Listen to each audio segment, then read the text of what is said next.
2026 এবং 31 বিজেপির জন্য ছেড়ে দিয়েছে কংগ্রেস।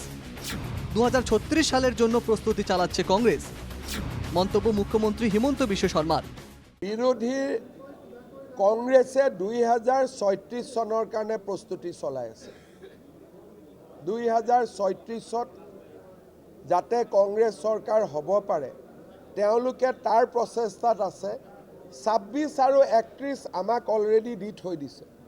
সেইটো কাৰণে মই নাভাবোঁ যে আজিও ক'ৰবাত কংগ্ৰেছৰ প্ৰস্তুতি আছে, মই তেনেকৈ নাভাবোঁ। এটা ভোট বেংক নিশ্চিতভাৱে আছে। কংগ্ৰেছে কেণ্ডিডেট দিয়ক নিদিয়ক, একেবাৰে যদি আজি কংগ্ৰেছে তামিলনাডুৰ পৰাও ইয়াত আহি কাৰোবাক MLA উঠায়, নিৰ্দিষ্ট ভোট এটা পাবই।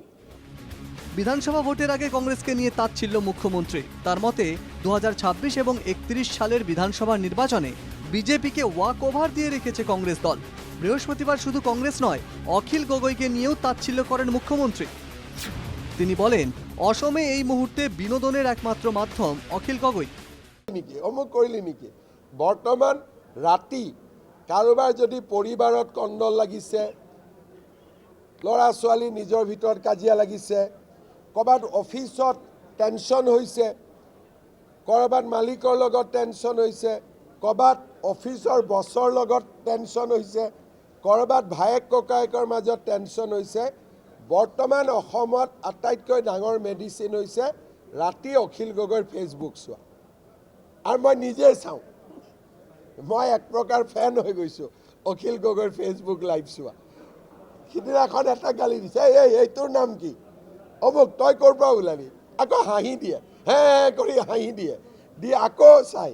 গতিকে বৰ্তমান আটাইতকৈ টেনশ্যন ৰিলিজৰ কাৰণে আটাইতকৈ ভাল হৈছে অখিল গগৈৰ ফেসবুক। বিরোধীদের যে সিরিয়াসলি নিচ্ছে না তা মোটামুটি স্পষ্ট মুখ্যমন্ত্রীর বক্তব্যে। আর মুখ্যমন্ত্রীর এই তাচ্ছিল্যের পিছনে বেশ যুক্তিসঙ্গত কারণও রয়েছে।